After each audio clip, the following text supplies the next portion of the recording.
24 breaking. Malappuram കാളികാവിലെ കടുവാ ദൗത്യത്തിനിടെ Nilambur south DF OK ധനിക്ലാലിനെ സ്ഥലം മാറ്റി. തിരുവനന്തപുരം ഹെഡ്ക്വാർട്ടേഴ്സിലേക്കാണ് സ്ഥലം മാറ്റം. ACF K രാകേഷ് പകരം ചുമതല നൽകി. നരഭോജി കടുവയ്ക്ക് വേണ്ടിയുള്ള തെരച്ചിൽ 3-ാം ദിവസം തുടരുന്നു. 20 പേരടങ്ങുന്ന 3 സംഘങ്ങളായാണ് തിരച്ചിൽ. വിപിൻ സി വിജയൻ ആ വാർത്തയുടെ വിവരങ്ങൾ ചേരുന്നുണ്ട്. വിപിൻ, നിലമ്പൂർ സൗത്ത് DF ആണ് ഏറ്റവും ഒടുവിലും ഈ ദൗത്യത്തെപ്പറ്റി വിശദീകരിച്ചത്. ഇതിനിടയിൽ അദ്ദേഹത്തെ മാറ്റുന്നതിന് പിന്നിലെ കാരണം എന്താണ്? അതോ സ്വാഭാവിക സ്ഥലമാറ്റമാണോ അത്?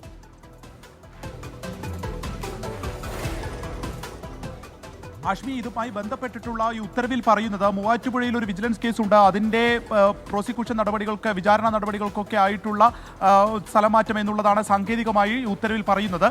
എന്നാൽ ഈ കടുവാ ദൗത്യം അതിങ്ങനെ 3-ാമത്തെ ദിവസം തുടരുന്നതിനിടെയാണ് ഈ സ്ഥലമാറ്റം ഉണ്ടായിരിക്കുന്നത്. ഇന്ന് ഇവിടെ കാളികാവിൽ ഒരു സർവകക്ഷി യോഗം നടക്കുന്നുണ്ട്. ഈ സർവകക്ഷി യോഗത്തിൽ ധനിക്ലാൽ സംസാരിച്ചു കൊണ്ടിരിക്കുകയാണ്. അതിനിടയിലാണ് ഇപ്പോൾ ഈ സ്ഥലമാറ്റ ഉത്തരവ് വന്നിരിക്കുന്നത്.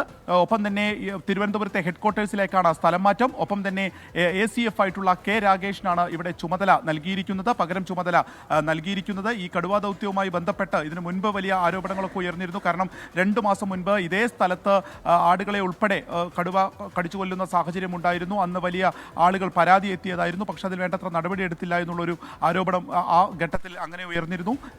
കടുവയെ പിടികൂടാനുള്ള എല്ലാ സാങ്കേതിക വിദ്യകളും ഒക്കെയായി സജ്ജമാണ് ഇപ്പോൾ വനം വകുപ്പ്. ആ ഒരു ഘട്ടത്തിലാണ് ഇപ്പോൾ നിലമ്പൂർ സൗത്ത് DFO ധനിക്ലാലിന് സ്ഥലം മാറ്റം ഉണ്ടായിരിക്കുന്നു. അത് തിരുവനന്തപുരത്തെ ഹെഡ്ക്വാർട്ടേഴ്സിലേക്കാണ്. ഒരു വിചാരണ ഉത്തരവിന് അതിൻ്റെ സാങ്കേതികത്വമാണ് ഇപ്പോൾ ഉത്തരവിൽ പറയുകയും ചെയ്തിരിക്കുന്നത്. ആഷ്മി, വിപിൻ, നരഭോജി കടുവയ്ക്ക് വേണ്ടിയുള്ള തെരച്ചിൽ എവിടെയായി? ഈ കടുവയെ ലൊക്കേറ്റ് ചെയ്യാൻ പറ്റുന്നുണ്ടോ?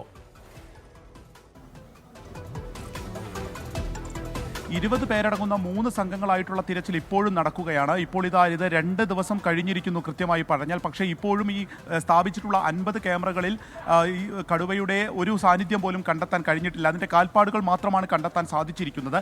ആ പ്രദേശത്ത് ഇപ്പോഴും തിരച്ചിൽ നടത്തുകയാണ്. 2 ഡ്രോണുകൾ ഉപയോഗിച്ചുള്ള തിരച്ചിൽ ആ വഴിക്കും നടക്കുന്നുണ്ട്.